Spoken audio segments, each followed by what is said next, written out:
The problem with all of these different things is they neglect God as the source of all provision.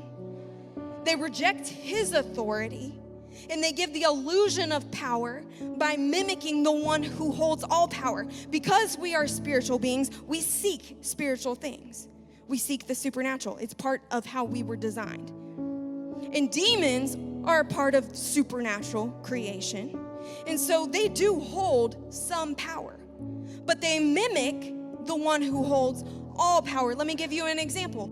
In Exodus, the sorcerers or the priests of Pharaoh's court, they would try to mimic the miracles that Moses was doing. They were able to mimic the snakes. They were able to mimic the frogs. They were able to mimic the blood, but when it came to getting rid of them, they couldn't do it. When it came to some of the other plagues, they couldn't do it. You want to know why? Because they were mimics.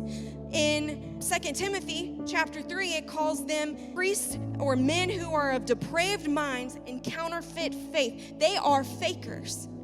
And when we are stepping outside of trying to accomplish any of these things, selfish motives, selfish goals, outside of God, remember it's from sources outside of God. Anytime we are trying to accomplish this, it says that we are like these counterfeit faith, deprived mind people in rebellion under the influence of witchcraft.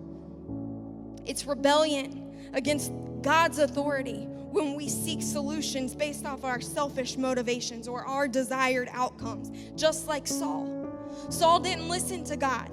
God spoke, but it says that he rejected it. It says that he despised it, and he tried to manipulate it when he didn't like it. And he wanted God to give him what he wanted, and God said, I already talked to you. I'm going to give you silence.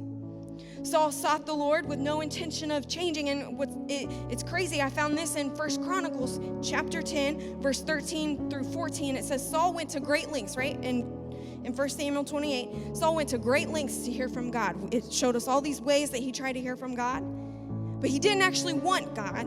We see that in his heart. But 1 Chronicles says it a little bit more clearly. Saul died because he was unfaithful to the Lord.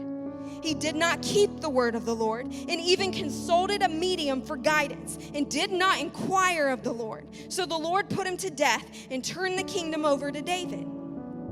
He did not inquire of the Lord. Did anybody catch that? Saul says, I sought the Lord.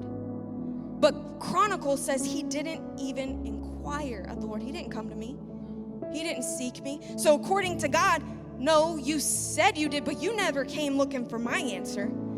And the heart of rebellion is I'm going to seek to do whatever I can to manipulate a circumstance or a situation